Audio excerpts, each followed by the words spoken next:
근데 오늘 성경은요, 우리로 하여금 이렇게 세상을 쉽게 살지 말라는 겁니다. 에베소서 5장에 보면 우리를 빛의 자녀라고 얘기하고 있어요. 빛의 자녀. 그 빛의 자녀는 빛의 자녀들처럼 행해야 되는데 빛의 자녀는 빛의 열매를 맺어야 된다 그래요. 근데 에베소서 5장에 볼 것 같으면 빛의 열매는 모든 착함과 의로움과 진실함에 있느니라. 그러니까 우리 그리스도인은요, 착하게 살아야 되고 의롭게 살아야 되고 진실되게 살아야 되는 거예요. 그러니까 이게 진리가 아니고 나의 것이 아니면 아무리 귀한 금덩어리를 쌓아놨어도 그거를 돌아보지 않을 수 있는 용기가 필요하다는 겁니다. 근데 오늘 우리는 그런 물질 앞에서 자꾸 다 무너지는 거예요. 물질 만능주의, 배금주의 여기에 빠져서 하나님과 물질 둘 중에 하나를 선택하라 그러면 결정적인 순간에는 하나님을 버리는 거예요.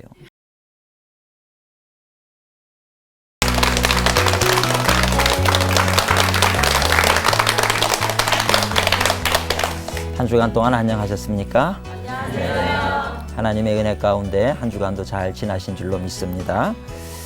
제가 얼마 전에 터키에 기도 집회가 있어서 터키를 다녀왔어요. 터키에서 기도 집회를 마치고 이제 몇 군데 이렇게 성지를 다녀오게 됐는데 그 중에 한 군데 이 가게를 들렸다가 재밌는 문구를 봤습니다. 거기 뭐라고 되어 있냐면 진짜 가짜 시계 있습니다. 이렇게 써놨어요. 그래서 참 처음에는 영어로 되어 있습니다만은 진짜 가짜 시계라고 이렇게 되어 있어요. 저게 도대체 진짜라는 얘기인가 가짜라는 얘기인가? 물론 가짜라는 얘기죠, 그죠? 진짜 가짜 시계. 그래서 참 그 표현이 재밌다. 진짜 확실하게 가짜 중에서도 가짜라는 얘기이겠죠. 근데 그거를 그렇게 광고를 이렇게 붙여놨는데 재밌었어요. 물론 그 시계가 굉장히 쌌겠죠. 진짜가 아니니까 싸더라고요. 백두산 밑에 가면은 장례삼이라고 하는 걸 팔아요. 장례삼을 파는데 아주 크고 실한 거 한 10뿌리가 이렇게 있어요. 근데 그게 10,000원이면 된대요. 이걸 참 믿을 수가 없어가지고 제가 그거 10,000원에 어떻게 장례삼이 그 귀한 게 10뿌리에 10,000원입니까? 그리고 안 샀어요. 그리고 와가지고 저기 이제 북한에서 이탈해서 오신 탈북자들 만나가지고 얘기를 해봤어요. 그렇다는데 그러니까 진짜라는 거예요. 그게 또. 그래서 참 이거 진짜와 가짜가 이렇게 뒤섞여 있으니까 이거를 구분을 못 하겠는 거예요. 진짜라 그래도 가짜처럼 여겨지고 또 가짜라 그러면 가짜겠지요. 하여튼 그 섞여 있는 가운데서 구분을 할 수 없는 그런 가운데 우리가 살고 있구나 이런 생각을 하면서 오늘 우리가 그리스도인으로 산다라고 하는 것은 어떤 것인가? 혹시 우리 그리스도인들 가운데도 진짜가 있고 가짜가 있지는 않겠나 이런 생각을 한번 해봤어요. 근데 성경을 읽다 보면 진짜가 있고 가짜가 있다라고 얘기하고 있습니다. 오늘 저는 이 시간에 예수님을 따르는 진정한 그리스도인이라는 제목으로 말씀을 한번 전하려고 합니다. 우리가 진짜 그리스도인이라고 하면 어떤 사람이 진짜 그리스도인이냐면 예수 그리스도를 따르는 사람이 진짜 그리스도인이죠. 크리스찬이라고 얘기하는 거, 그리스도인이라고 얘기하는 말은 우리가 예수님 안에 사는 존재입니다. 이런 뜻이 있어요. 또 예수님의 가르침을 따르며 사는 사람입니다. 그것이 바로 그리스도인이라고 하는 말의 뜻이라고 하는 겁니다. 그러니까 우리가 제자로 살아가는 거예요. 제자는 어떤 사람을 제자라 그러냐면 스승의 가르침을 따르는 사람이 제자지요. 스승의 가르침을 내가 우습게 여기고 그걸 따르지 않으면서 나는 제자입니다. 그건 말이 안 된다는 겁니다. 그래서 제자라고 하는 사람은 일단 스승의 가르침을 따라가는 것이 바로 제자라고 하는 겁니다. 그런 면에 있어서 그리스도인이라고 하는 말은 내가 그리스도의 제자로 살아갑니다. 예수님을 따르며 사는 자입니다. 라고 하는 그런 의미가 담겨져 있는 것이라 이렇게 볼 수가 있다는 것입니다. 그런 점에서 우리가 생각해 볼 때 여러 가지 우리가 신앙생활하면서 바쁘고 분주한 일이 있겠지만 우리가 가장 관심을 가져야 될 것은 내가 바르게 신앙생활하고 있는가. 내가 정말 내 이름에 걸맞게 그리스도인이라고 하는 그 이름에 걸맞게 신앙생활을 하고 있는가 아닌가. 이것을 우리가 늘 돌아보는 것이 참 중요한 일이라고 하는 것입니다. 에베소서 4장에 볼 것 같으면 우리가 그리스도의 장성한 분량에 이르기까지 자라가야 된다. 이 얘기를 하고 있어요. 그래서 우리는 예수 그리스도를 믿으면서 믿음이 자라가서 예수님처럼 예수님의 분량에까지 우리가 이룰 수 있어야 된다는 거예요. 그래서 결국은 그리스도인으로 산다라고 하는 것은 처음에 초보자일 때는 우리 초신자일 때는 그렇게 안 되지만 신앙생활을 하고 또 경험을 하고 또 말씀을 더 깊이 알고 또 기도하면서 더 깊은 영적인 세계에 나아가고 하면서 점점 예수님을 닮아가는 거죠. 처음에는 막 내가 좋아하는 거 놓지를 못하다가 예수님을 닮아가고 영적인 세계에 눈이 띄어지기 시작하면서 그런 세상적인 것들을 하나하나 포기하기 시작을 하고 포기가 아니죠. 저절로 싫어지는 거예요. 가까이 할 수가 없는 거죠. 점점 멀어지고 그 점점 예수님이 기뻐하셨던 거, 하나님이 기뻐하시는 것을 향해서 우리의 삶의 방향이 자꾸 달라지는 거죠. 그죠? 그렇게 되면서 우리가 예수님을 닮아가는 그런 삶을 살아가게 되더라는 것입니다. 그런 점에서 진짜 그리스도인이라고 하는 것은 바로 예수님을 닮아가고 예수님의 가르침을 따르는 사람들인데, 저는 오늘 이 시간에 정말 예수님을 따른다는 것 어떤 것인가, 예수님 어떻게 사셨는가 하는 것을 세 가지를 잠시 말씀을 나누면서 우리도 그렇게 예수님처럼 살아갈 수 있는 우리 모든 성도님들이 되시기를 주님의 이름으로 축원을 드립니다. 아멘. 예수님의 삶에 있어서 가장 중요한 것 첫 번째가 있다 그러면 예수님은 항상 하나님과 동행하는 삶을 살았다는 거예요. 하나님과 동행하는 삶을 살아간 것이 바로 예수님의 특징이라 이렇게 얘기할 수가 있습니다. 그러니까 예수님께서는 공생애를 하면서 오늘 우리에게 가르쳐 주신 것이 바로 하나님과 어떻게 동행할 수 있는 것인가, 하나님과 동행하는 삶이라고 하는 것이 무엇인가, 이것을 가르치고 있다는 것입니다. 성경의 인물들 보면 많은 그런 위기를 이기고 승리했던 그 성경의 많은 인물들을 보세요. 그들이 이길 수 있었던 비결은 바로 하나님과 동행했기 때문입니다. 에녹이라고 하는 사람, 우리가 구약에 있는 에녹은 350년 동안 하나님과 동행하다가 죽음을 보지 않고 하늘나라로 올라갔던 그런 사람이죠. 에녹도 하나님과 동행해서 세상을 이길 수가 있었고, 모세도 그렇습니다. 요셉도 그렇고 갈렙도 그렇고 여호수아도 그렇고 다윗도 그렇고 모든 사람들이 다 위기를 이기고 승리할 수 있었던 것은 저들이 하나님과 함께 했기 때문에 이길 수 있었다는 거예요. 하나님과 함께하는 사람들의 특징은 뭐냐 하면 사람과 만나는 시간보다 하나님과 교제하는 시간이 더 많다는 겁니다. 그러니까 오늘 우리가 인생을 살면서 우리는 이제 사람들하고 늘 이렇게 더불어서 살잖아요. 사람들하고 만나는 시간도 중요하지만 그러나 그것보다도 우리가 주님 앞에 나아가서 기도하고 주님의 음성을 듣고 말씀을 연구하고 늘 하나님하고 교제하는 그 시간을 더 많이 드리게 될 때 그것이 우리가 정말 하나님과 동행하는 그런 인생을 살아가게 되는 줄로 믿습니다. 오늘 인생을 살아갈 때 동반자가 있다라고 하는 것은 참 감사한 일이에요. 내가 신앙생활 하면서도 마찬가지고 내가 힘들고 넘어질 때 누군가 나의 손을 붙들어주고 말이죠. 일으켜 세워주고 그런 사람이 있다고 하는 건 참 중요한 거죠. 그래서 늘 말씀드리듯이 신앙생활을 혼자 할 수는 없는 거예요. 난 나 혼자 그냥 사람들은 보기 싫고 하나님 앞에 내가 기도해서 나 혼자 어떻게 해보겠습니다. 그건 착각입니다. 나중에 내가 어려움 당했을 때 그때 내가 하나님만 바라보려고 그럴 때 그것이 쉽지 않은 거예요. 문제가 없을 때는 하나님만 바라볼 수 있을 것 같지만 문제가 생겨지고 나면은 하나님 보이잖아요. 불러도 대답 없는 그 이름처럼 느껴지기 때문에 힘들어요.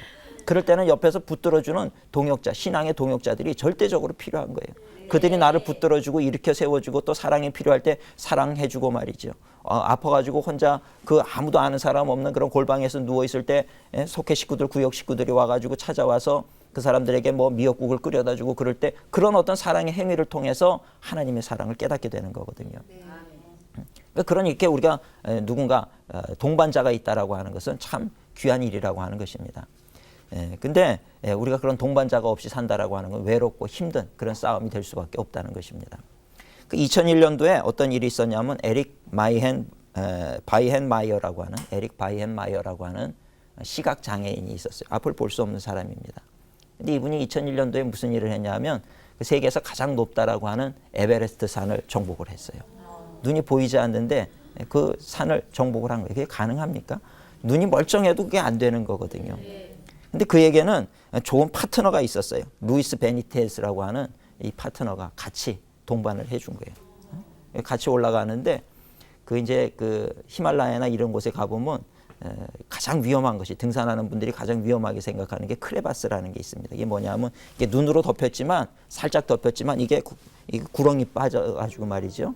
청길랑 떨어진 것이 있는 거예요. 그런데 아주 좁은 공간이지만 그런 틈새에 빠져버리면 그냥 사람들이 다 실종되고 죽는 게 바로 다 이 크레바스에 빠져서 죽는 거거든요. 그러니까 늘 이 지팡이를 가지고 거기를 이제 찌르면서 가는데 찌르면서 가도 단단한 것 같지만 사람의 몸무게를 이기지 못해서 떨어지는 경우가 있거든요. 앞사람과 뒷사람이 줄을 묶어가지고 가는 거예요. 그래서 뒷사람이 빠지더라도 앞사람의 무게에 의해서 떨어져 죽지 않도록 그렇게 하는 그런 것이 있죠. 근데 이 크레바스가 이제 또 보이는 부분도 있는데 그런 것이 보여지게 될 때 이제 두 눈이 멀쩡한 분들은 이렇게 세 발자국 뛰어가서 이제 점프를 해가지고 말이죠. 그 크레바스를 이제 건너가야 되는데 안 보이는 사람은 어디서 뛰어야 될지를 모르잖아요. 그러니까 그 크레바스를 뛰어넘는다라고 하는 게 보통 힘든 일이 아닌 거죠. 그래서 이 에릭 바이엔마이어도 1차 베이스, 이제 베이스가 1차 베이스, 2차 베이스, 3차 베이스 있잖아요. 점점 올라가서 이제 거기서 휴식을 하고 또 그 다음날 올라가고 해야 되는데 1차 베이스까지 가는데 보통 사람은 7시간이면 가는데 여기는 13시간이 걸려서 겨우 가는 거예요.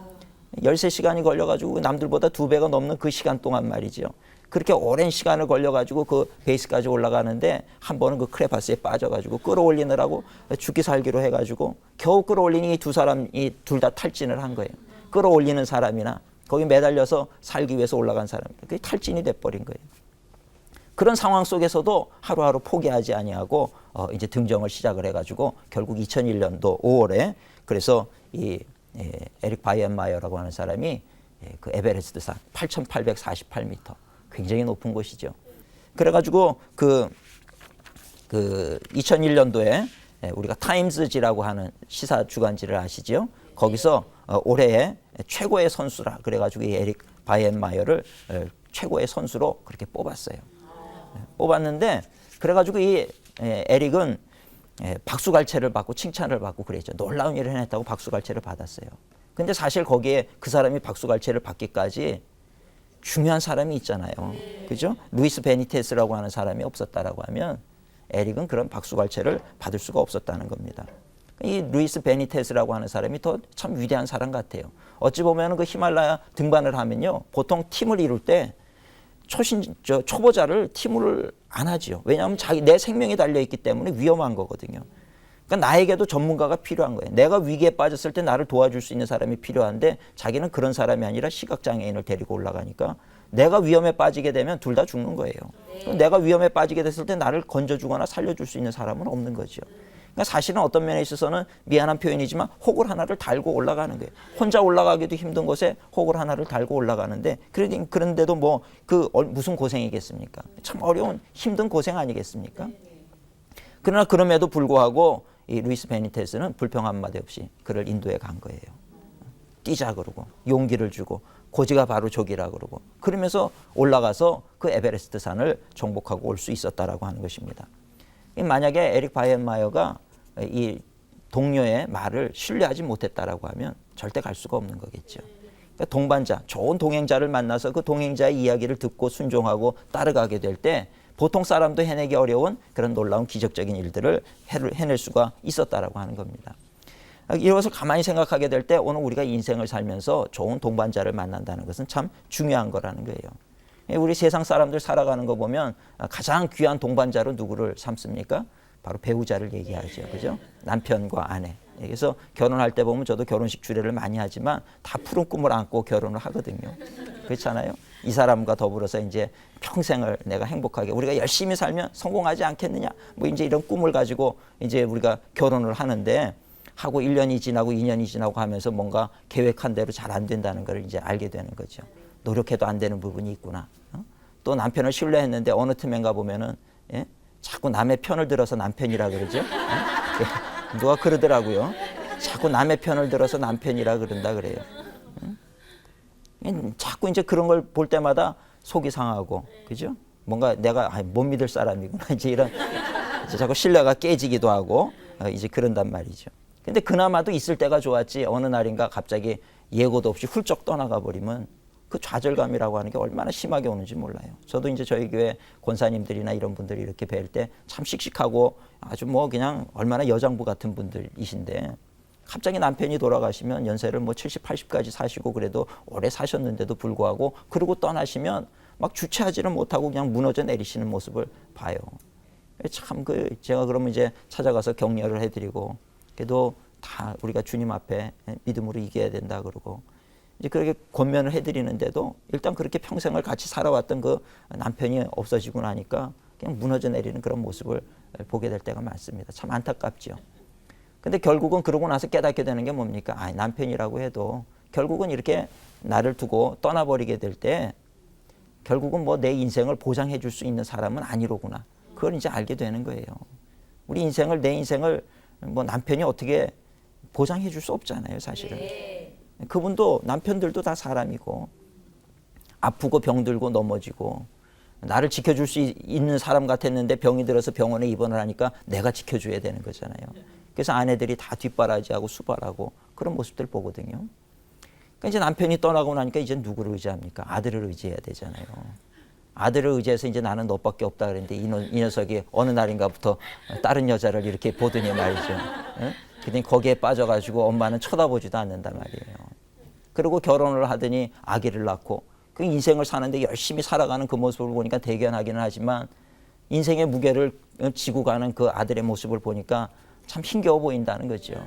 그죠? 어떻게 해서든지 엄마의 마음으로는 그 짐을 좀 벗어나게 해주고 싶은데 그게 되느냐 이 말이에요. 그렇게 힘겨워하는데 이제 엄마까지 이렇게 나까지 이렇게 그 어깨에 내 무게를 올리려고 하니까 미안한 마음도 들고 어떤 경우에 그래도 착한 아들은 괜찮지만 또 좀 자기 이기주의적인 그런 아들은 어떻게 합니까? 그런 부모님을 또 나무랜단 말이에요. 왜 이렇게 사람을 힘들게 하느냐? 나 살기도 힘들다. 그러니까 어머니는 자기를 위해서 평생을 말이죠. 얼마나 열심히 그냥 먹을 거 안 먹고 입을 거 안 입고 그러고 뒷바라지 해줬는데 근데 저 녀석은 저렇게 부모를 알기를 우습게 알고 자기 힘들다고 그런 모습들이 얼마나 많아요. 요새 뭐 어떤 그 뉴스 보니까 어머니를 때리는 아들도 있더라고요. 그런 것들을 보면 말이죠. 그래서 우리 아들한테 너무 잘해주지 마세요. 아들한테 정말 잘해줄 필요 없습니다. 그러니까 우리가 믿고 살 존재가 누군가라고 하는 거예요. 누구냐라고 하는 그 부분에 대해서 우리가 좀 심각하게 생각을 하셔야 된다는 겁니다. 근데 오늘 우리 예수님은 우리와 육신을 똑같이 입고 오셨어요. 그래서 우리가 당하는 고난을 당하시고 희노애락을 다 경험을 하시고 그랬어요. 그리고 십자가에 달려 죽기까지 마지막에는 사망 권세를 이기시고 부활 승천하셔서 죽음 사망 권세를 다 꺾어버리시고 우리에게 구원의 길을 열어주셨다 이 말이에요. 승리하신 분이 됐죠. 그런데 우리와 똑같은 육신을 입으신 예수님이 어떻게 그런 위기와 그런 십자가의 고난과 이거 어떻게 다 이겼습니까? 방법은 하나라는 거예요. 예수님은 하나님과 늘 동행했다는 겁니다.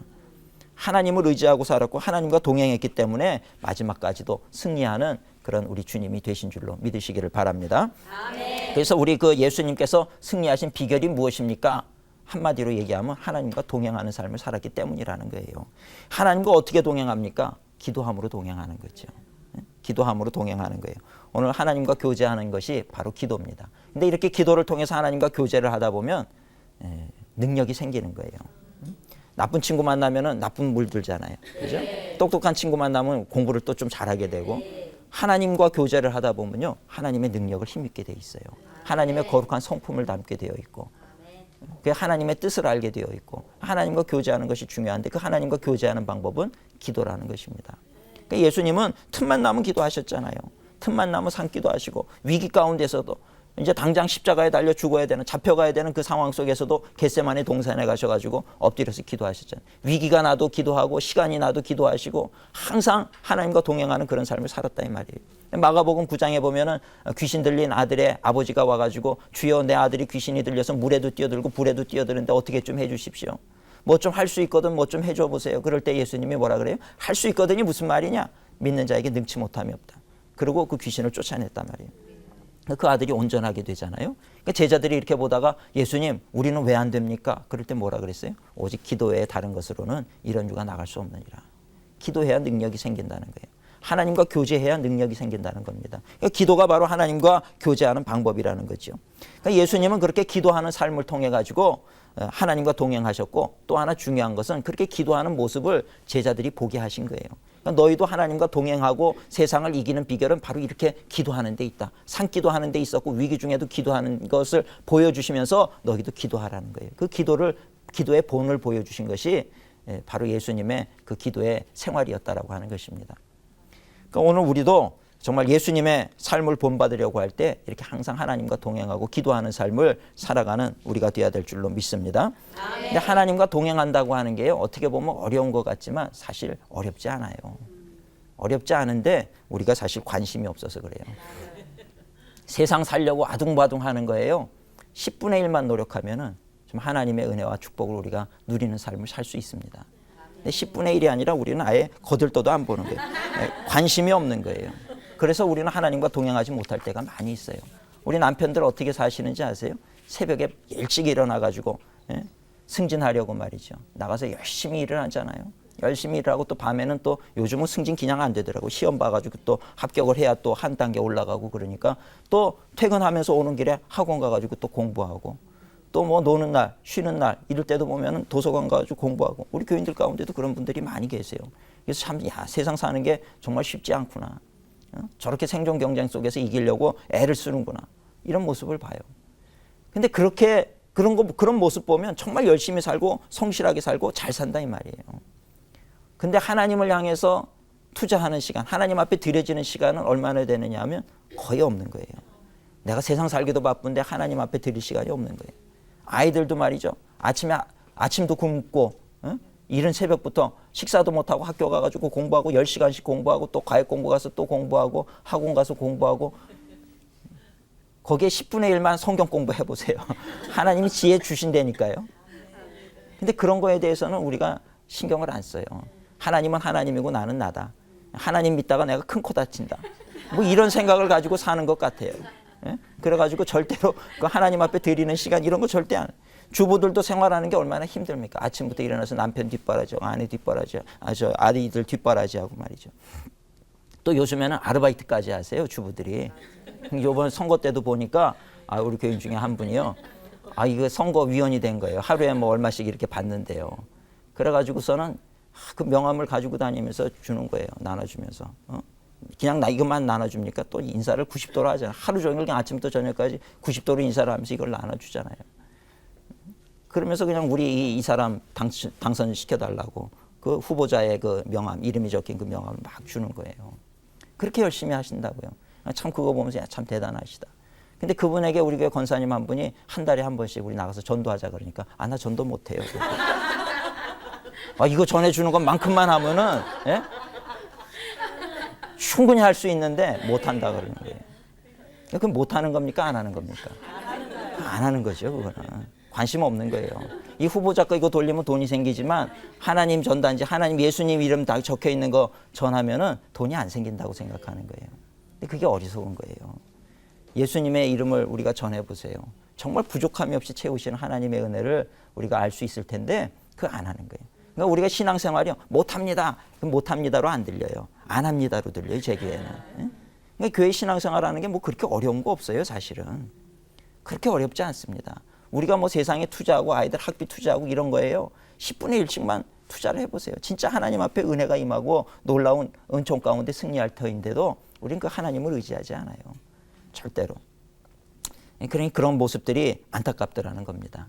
근데 우리 성도님들은 정말 하나님과 동행하시기를 축원합니다. 길을 가면서도요. 그저 하나님의 이름을 부르면 돼요. 예수님, 하나님 도와주세요. 그리고 하나님, 그리고 또 이제 시간 날 때는 또 성경 보시고 또 성경 말씀 보면서 하나님 이렇게 살게 해주세요. 그리고 늘 우리의 마음이 하나님께 가 있으면 돼요. 그것이 세상 사는 것보다요. 정말 10분의 1도 안 되는 그런 분량이라고 하는 겁니다. 그러나 우리가 그렇게 하나님 앞에 드려지게 될 때 하나님은 그 모습을 기뻐하시고 정말 풀리지 않는 문제가 없도록 풀어주시는 하나님의 역사를 우리가 경험하게 될 줄로 믿습니다. 그러니까 예수님께서 승리하신 비결은 하나님과 그렇게 동행하셨기 때문이라는 거예요. 두 번째로 예수님께서 그렇게 살아가셨던 그 두 번째 모습은 사람을 긍휼히 여기셨다는 겁니다. 하나님과 동행하고 사람을 향해서는 긍휼히 여기는 마음을 가지고 살아가셨어요. 사람들을 사랑하셨죠. 병들고 문제 있는 사람들은 치유해 주시고 그렇지 않은 사람들은 제자로 양육하고 훈련시키고 내보내고 제가 목회를 해보니까 이 교인들 훈련시킨다는 게 그렇게 쉽지 않아요. 좀 이렇게 잡아서 해놓으려고 그러면 할 것 같다가 또 빠져나가고 또 나가고 또 뭐 기분 나쁘면 교회 옮기고 이제 뭐 그러거든요. 그러니까 실컷 그냥 공을 들여가지고 잘 양육을 해놓으면 이사 갑니다 그러고 훌쩍 떠나가 버리고 말이죠. 그러면 아주 그냥 교육을 시키지나 말 걸 이제 이런 생각도 들고요. 쉽지 않아요. 또 교육 다 시켜놓으면 또 그냥 잘난 척하고 자기 혼자 그렇게 잘 된 줄 알고 또 목회자를 공격하고 이러고 말이죠. 별별 모습이 다 있어요. 그러니까 이 제자 양육한다는 게 그렇게 쉬운 건 아니더라고요. 힘들어요. 때로는 이 목회자 자존심 다 내려놔야 될 때도 있는 거예요. 그리고 머리 숙이지 말아야 되는데 가서 또 그러냐 그러고 이렇게 또 그렇게 또 격려해주고 칭찬해줘야 되고 어린 심령이니까 그죠? 그러니까 또 그렇게 해야 된단 말이에요. 그러니까 그거 참 쉽지 않더라고요. 근데 예수님께서는 그 아픈 사람들 보면 다 치유해 주셨고 그 다음에 또 제자들, 그 제자들이 보통 억센 제자들이었습니까? 다 갈릴리 어부들이거든요. 뱃사람들이었어요. 어부들이고 그냥 실수투성이고 3년 동안을 데리고 다니면서 친히 하나하나 본을 다 보여주시면서 그렇게 가르치셨잖아요. 그거 정말 사랑하는 마음, 긍휼히 여기는 마음 없이는 안 된다는 거예요. 근데 그런 긍휼함이 우리 예수님께는 있었다는 것입니다. 그래서 우리 사람들은 누구 사람을 만날 때 나한테 저 사람이 유익이 되는가 안 되는가 그거를 보면서 사람을 선택을 하거든요. 그러니까 그걸 우린 자녀들한테도 교육시키잖아요. 얘야, 그 아이가 뭐 잘 사는 아이든지 똑똑한 아이든지 뭔가 너에게 도움이 되는 아이들을 친구로 삼지 절대로 뭐 어렵고 뭐 문제 있고 그러면 절대 만나면 안 되잖아요. 예? 오히려 우리 그리스도인들은 그런 아이들을 잘 이렇게 교훈을 하고 가르쳐야 되는데 절대 그런 아이들을 만나지도 못하게 한다. 그러니까 항상 나에게 유익이 되는 사람, 그 사람들을 우리는 찾게 돼 있어요. 그러나 예수님은 오히려 반대였다는 겁니다. 어렵고 힘든 사람들, 그들을 찾아가서 그들의 친구가 되어주시고 그들을 위로해 주셨던 것을 볼 수가 있습니다. 죄인들을 찾아가시고 세리를 찾아가고 병든 자를 찾아가고 그래서 그들을 안수해서 낫게 만들고 유대의 율법하고는 반대가 되는 그런 일을 하셨던 거죠. 법보다 사랑이 더 중요하다. 이게 예수님의 법이에요. 법보다 중요한 것이 사랑이다. 그런 마음을 가지고 많은 사람들을 다 돌보고 안식일에 아무 일도 하면 안 되지만 예수님은 안식일이라 할지라도 하루라도 안식일이니까 내가 내일 너를 병을 고쳐줘도 되겠지만 하루라도 더 그 고통에서 빨리 속히 벗어나게 하기 위해서 안식일 날에도 치유를 했어요. 그랬더니 이제 대적자들이 안식일에 일을 했다. 모세 율법을 어겼다. 그러고 공격하게 될 때 예수님이 하시는 말씀이 뭡니까? 안식일은 하나님께서 사람을 위해서 만드신 거라는 거예요. 사람들 쉬라고 안식일을 만들었지 이 사람이 안식일을 위해서 존재하는 것이 아니라는 겁니다. 그러니까 법보다 뭐가 중요해요? 사람이 중요한 거예요. 법보다 사람이 중요하고 법보다 사랑이 중요하고 그죠? 그게 바로 예수님께서는 그런 마음을 가지고 우리 사람들을 돌아보셨다는 것입니다. 우리가 인간관계 하면서 갈등 생기는 대부분의 이유가 뭐냐 하면 그런 긍휼히 여기는 마음이 없어서 그래요. 대체적으로 갈등은 뭐냐면 나에게 이익이 되느냐 안 되느냐 그걸로 보기 때문에 갈등이 생기는 거예요. 내 말이 맞다 그러고 네가 조금 더 가졌다 그러고 이런 갈등 속에서 그런 어떤 문제들이 일어나는 거죠. 사실은 그것이 아니면 내가 긍휼히 여기고 사랑하는 마음이 있으면 나눠주고 베풀어주면서 얼마든지 좋은 인간관계를 만들어갈 수 있겠는데 그것이 안 된다는 것입니다. 그래서 오늘 우리도 정말 예수님처럼 진정한 그리스도인으로 살려고 그러면 사람을 사랑하려고 노력하며 살아야 된다는 거예요. 그것도 우리가 마음 먹게 달렸어요. 사랑해야 되겠다. 마음 먹으면 되는데 일단 그게 싫은 거예요. 왜 내가 너를 사랑해야 되느냐. 무관심한 속에서 우리는 그런 무의식 속에서 그런 생각들이 있는 거예요. 누구에게 손해보기 싫어하고 사람을 우리가 사랑하고 섬겨야 됨에도 불구하고 그런 생각을 잊어버리고 사는 거죠. 그러다 보니까 뭐 좀 나에게 조금만 잘못하면 그냥 바로 원수가 되고 그 원수 관계가 얼마나 많은지 몰라요. 교회 안에도 보면 그렇죠. 그냥 뭐 너도 원수, 조금만 기분 나쁘면 너도 진짜 오늘부터 원수, 너도 오늘부터 원수, 다 원수 취급을 하고 말이죠. 나는 한 사람 한 사람 원수 취급했지만 나중에 보니까 나 한 사람의 원수가 얼마나 많아요. 그게 상대가 안 되는 거예요. 그렇잖아요. 그 많은 사람들이 자기들끼리 모여가지고 한 10명, 20명이 그 김집사 다 원수다 그래버리면 나 혼자 왕따가 되고 이게 뭡니까? 힘들어지는 거죠. 그러니까 그런 관계를, 그 원한 관계는 결국 그 사람이 나에게 묶는 게 아니에요. 가만히 생각해보면 내가 묶는 거예요, 내가. 내가 묶어놓고 내가 묶여가지고 사는 거예요. 그 결박을 누가 묶었냐 하면 누구 탓할 것도 없어요. 내가 묶었거든요. 내가 당신이랑 원수다. 내가 원수다. 그러고 내가 다 묶어버린 관계인데 뭐 어쩌겠습니까? 그죠? 그러니까 우리가 그런 부분에 있어서 정말 지혜로워야 된다는 거예요. 그러니까 그런 문제가 있으면 인간관계에 매여 있는 거 하나님이 기뻐하지 않으세요. 그러니까 빨리빨리 다 풀어야 됩니다. 그러니까 처음부터도 내가 조금만 관용하는 마음을 가지고 사람을 만나게 되면 그걸 쉽게 풀 수가 있는 거예요. 그래 뭐 나도 저럴 수도 있지. 나도 그때 그랬지. 뭐 이런 마음을 가지고 우리가 관용을 해보세요. 그러면 모든 사람을 우리가 이해하지 못할 사람도 없더라고요.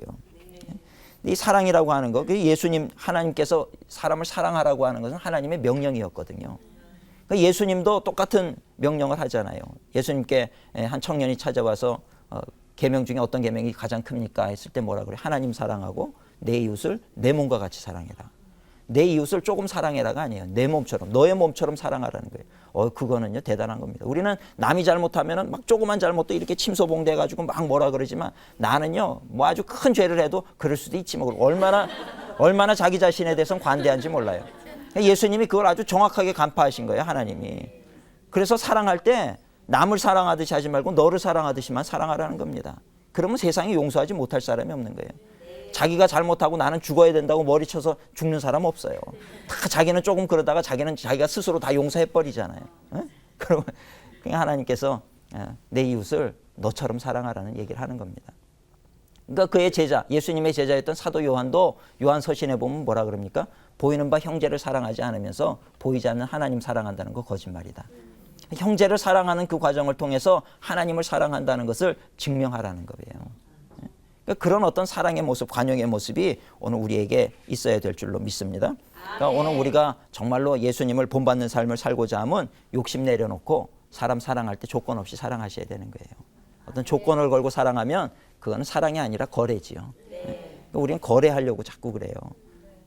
아이들, 어린 아이들도 보면은 너 나랑만 얘기해야 돼. 내가 너 이거 주니까 너 나랑 이제 절친이 돼야 돼. 그러고 이제 그건 이제 사랑이 아니에요. 거래하는 거죠.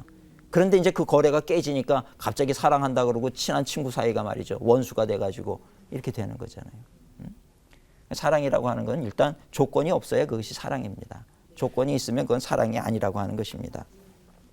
그러니까 예수님도 보면은 좀 그런 예수님을 자꾸 찾아오는 그 사람들에 대해서 불편한 마음이 있으셨더라고요. 성경을 보니까 요한복음 6장에 보면 그 오병이어 기적을 베풀고 난 다음에 그 다음에 갈릴리 바다를 건너갔는데 거기에 많은 사람들이 모여왔어요. 근데 그렇게 예수님을 쫓아서 모여오는 그들을 보면서 예수님께서 뭐라 그러시냐면 저들이 저렇게 나를 찾는 이유는 표적을 본 까닭이 아니요 떡을 먹고 배부른 까닭이라 이랬어요.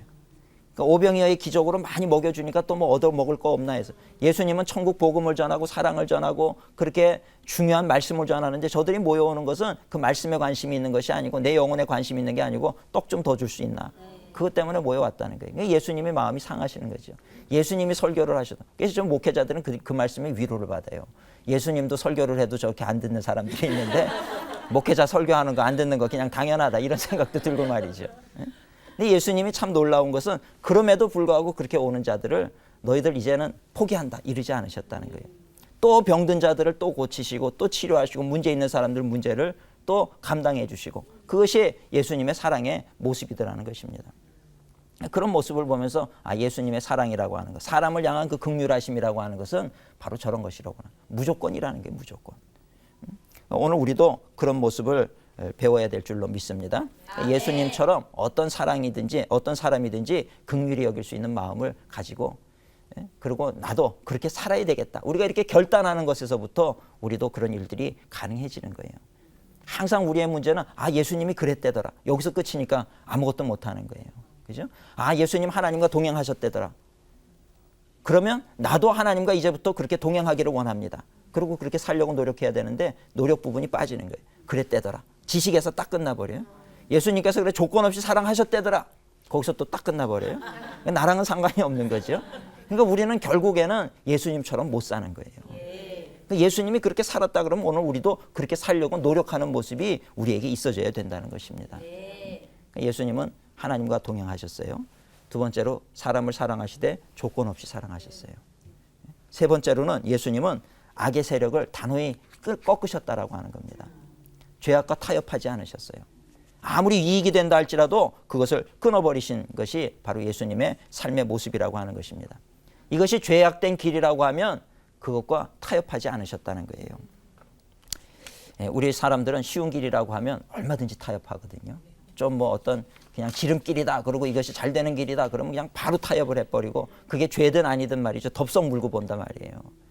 그게 사탄의 미끼가 항상 그런 거거든요. 쉬운 것을 우리에게 요구해가지고 그걸로 말미암아서 죄짓게 만드는 거예요.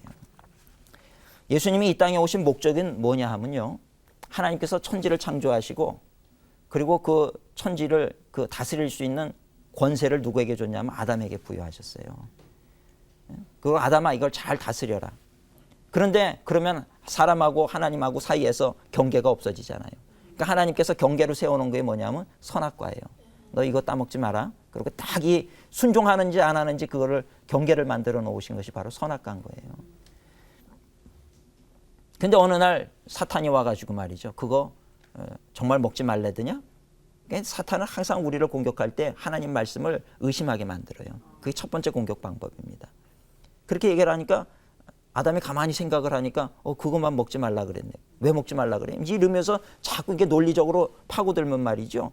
뭔가 왜 그래야 되나 이런 이제 의심이 생기는 거거든요. 나중에 뭐라 그럽니까? 하나님이 그거 먹으면 죽는다 그랬다. 그런데 사탄은 뭐라 그래요? 너 그거 먹으면 안 죽어. 정반대되는 얘기를 하는 거죠. 예? 오늘 우리가 하나님 살아계십니다. 그럼 세상 사람들은 뭐라 그래요? 하나님이 어디 있어? 이렇게. 그러니까 사탄이 하는 일과 똑같은 거예요. 그렇게 얘기를 하는 거거든요. 그러니까 사탄의 그 공격 방법은 항상 하나님의 말씀을 믿지 못하게 만드는 것에서 시작을 하는 거예요. 거기다가 더 나아가 가지고 뭐라 그럽니까? 너 그거 먹으면 내가 개런티하지만 눈이 밝아져서 너 하나님처럼 될 거다. 그러니까 거기에 말이죠. 귀가 솔깃해지는 거예요. 여기에 뭐가 있대더라. 그럼 사람은 그냥 귀가 팔랑귀가 돼가지고요. 그냥 솔깃해지는 거예요. 정말 그럴 것 같고 말이죠. 예? 신앙생활 열심히 잘하는데 누가 와가지고 야 그런다고 너 헛수고야. 그런다고 뭐 은혜 받은 거 있어. 너무 축복받은 거 있어. 나는 그 시간에 이거 했더니 이렇게 잘 돼서 그동안 이만큼 내가 벌었다 그러면 확 그냥 해가지고 내가 이거 속은 거 아닌가 예? 목사님들한테 내가 다 속았다 생각하고 그냥 그쪽으로 이제 빠져드는 사람들도 있더라고요. 보니까. 그게 참 안타까운 거죠. 그래가지고서는 결국 아담이 하나님의 말씀과 사탄의 속임수 사이에서 갈등을 하다가 어떻게 됩니까? 사탄의 속임수를 따르는 거예요. 그래가지고 그거를 그만 냉큼 먹어버렸네요. 그게 죄진 거죠. 하나님의 말씀에 불순종하는 게 죄의 본질이에요. 죄는 뭐 살인죄가 죄가 아니고요. 그것도 물론 죄지만 가장 본질적인 죄는 우리가 하나님을 믿지 못하는 것, 또 하나님 말씀에 불순종하는 게 죄입니다. 왜? 하나님의 말씀이 곧 법이기 때문에. 법을 어기는 게 죄잖아요. 가장 큰 죄는 하나님의 말씀에 불순종하는 것이 죄라는 거예요. 그러니까 죄를 범한 거예요. 죄를 범하면 어떻게 됩니까? 하나님과 분리가 되는 거죠. 하나님은 거룩하신 분이기 때문에 죄악과 섞일 수가 없는 거거든요. 분리가 됐어요. 분리가 됐는데 여기 순종의 원리라고 하는 게 있어요. 우리가 하나님의 말씀에 순종한다라고 하는 게 얼마나 중요한지 모릅니다. 군대를 가보니까요. 군대를 가면 내 직속 상관에게만 순종해요. 육군이 공군한테 순종 안 해요. 똑같은 육군이라고 해도 사단이 같아야 되고 연대가 같아야 되고 그리고 뭐 똑같은 한 부대 안에 있더라도요. 내 직속 상관에게만 순종을 합니다. 그게 군대의 원리거든요. 그런데 바로 이 영적인 원리도 마찬가지인 거예요. 이 순종한다라고 하는 건 뭐냐면 내가 당신에게 속한 존재입니다라고 하는 걸 얘기해 주는 거예요. 그러니까 우리가 하나님의 말씀을 자꾸 지키고 순종하게 되면 우리는 하나님께 속한 자가 되는 거예요. 그러나 우리가 자꾸 하나님 말씀 안 듣고 사탄의 속임수에 자꾸 속아가지고 넘어가게 되면 우린 누구한테 속해요? 사탄에게 속한 존재가 되고 마는 거예요. 그러니까 사탄에게 속하였다라고 하는 건 뭡니까? 하나님께서 나에게 부여하신 이 모든 천하 만국을 다스리는 권세를 누구한테 줬어요? 사탄한테 넘겼다는 얘기예요. 그러니까 사탄한테 하나님은 이 모든 사람, 아담에게 이 모든 천지 만물을 다스릴 수 있는 권한과 권세와 영광을 주셨는데 그거를 이 아담이 한순간에 불순종하고 속아가지고 사탄한테 다 넘겨버렸다는 얘기예요. 그러니까 그날부터 이 우주는 누가 다스리느냐? 사탄의 권세 아래 놓이게 된 거예요. 그래서 사탄에 보면 이 세상 임금, 이 세상 신이라고 성경은 표현하고 있는 거예요. 이 세상을 다스릴 수 있는 권세를 가지고 있는 것이 바로 사탄의 존재라는 겁니다.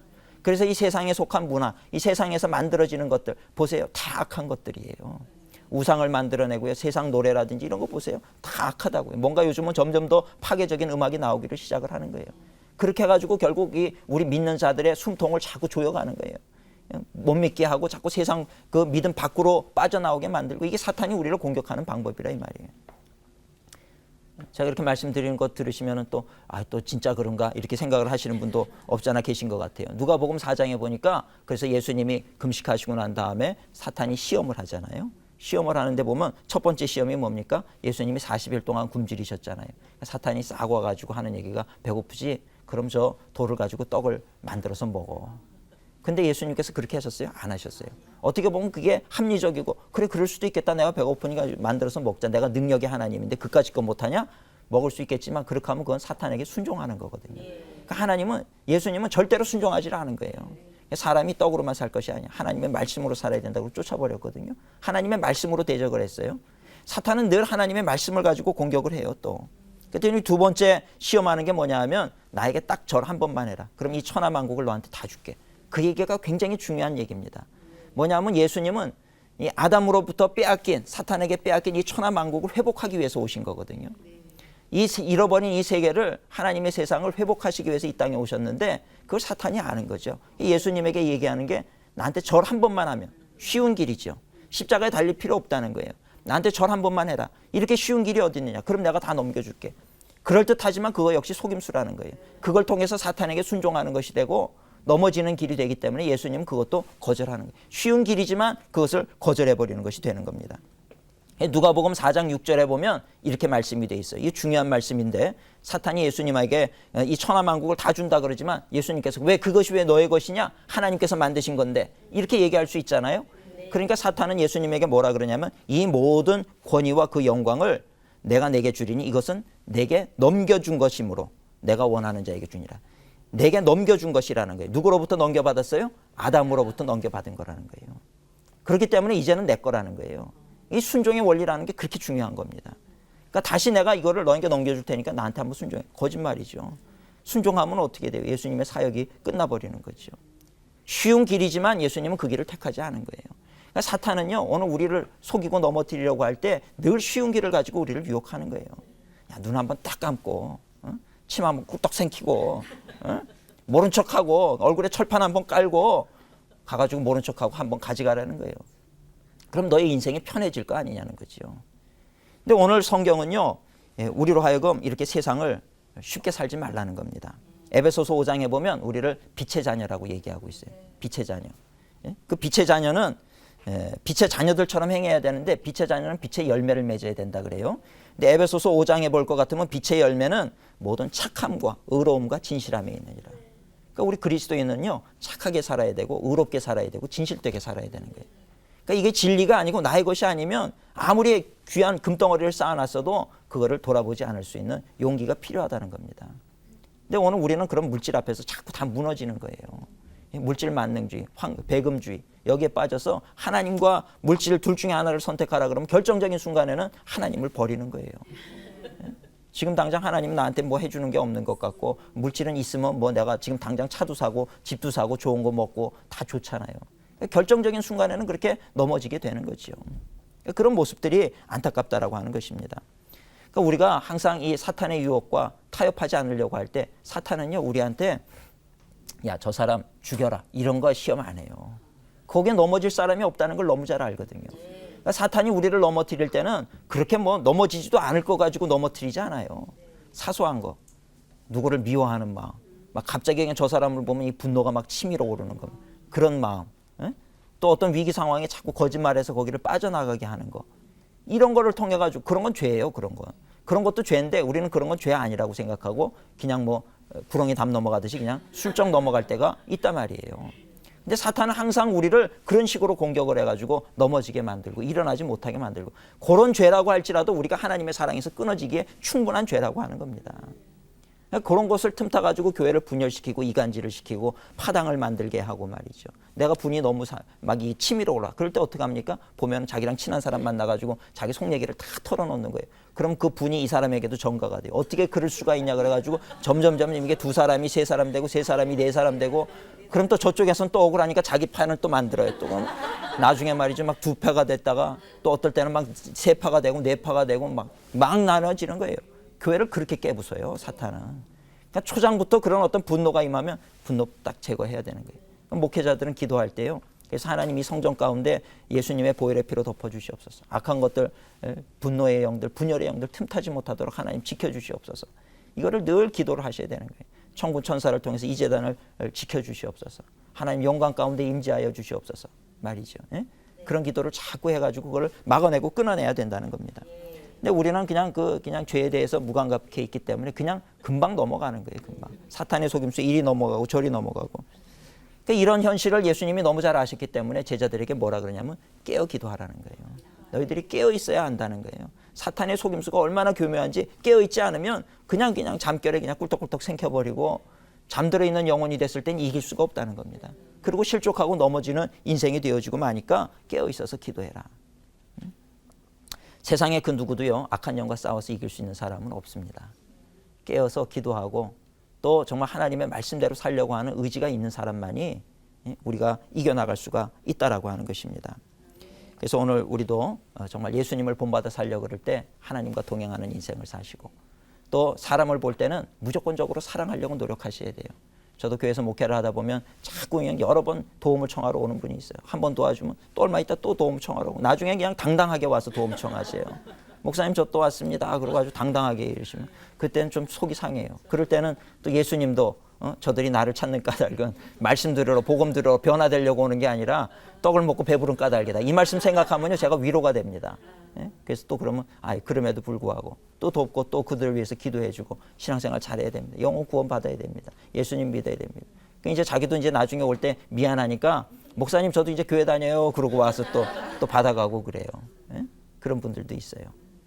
하여튼 사람은요 우리가 끝까지 사랑으로 그렇게 돌보고 할 때 그것이 예수님을 닮아가는 거예요. 쉽지 않죠. 그러고 싶지 않을 때가 많아요. 이제는 나도 한마디 해주고 싶고 야단을 치고 싶고 그럴 때도 있지만 그것이 아니라는 거예요. 우리는 조건 없이 사랑해야 되고 그 다음에 한 가지 우리가 경계해야 되는 거 죄와 타협해서는 절대 안 된다는 거예요. 예? 이것이 진리가 아니고 옳은 길이 아니라고 하면 아무리 천만금을 준다 할지라도 그거를 나는 그것이 필요 없습니다. 끊어버릴 수 있는 용기가 있어야 되는데 그게 참 어려운 부분이죠. 그래도 어렵더라도 끊으셔야 돼요. 내 것이 아닌 것을 내 것이라고 얘기하시면 안 되는 거예요. 근데 그렇게 내가 지금 죄와 타협하지 않으면 지금 당장에는 고통스러울 수 있어요. 그렇지만 얼마 지나지 않아서는 그 고통의 변화에 기쁨이 되는 거예요. 근데 내가 지금 죄와 타협해버리죠? 지금 당장은 고통당하지 않을 수 있어요. 그러나 얼마 가지 않아서 더 큰 고난 가운데 빠지고 떨어지게 된다는 것을 알아야 된다는 것입니다. 우리가 하나님의 말씀대로 착하게 살고 의롭게 살고 진실되게 살아가면 하나님께서 의의 열매를 맺게 하시고 승리하는 인생을 살게 하시는 줄로 믿으시기를 축원합니다.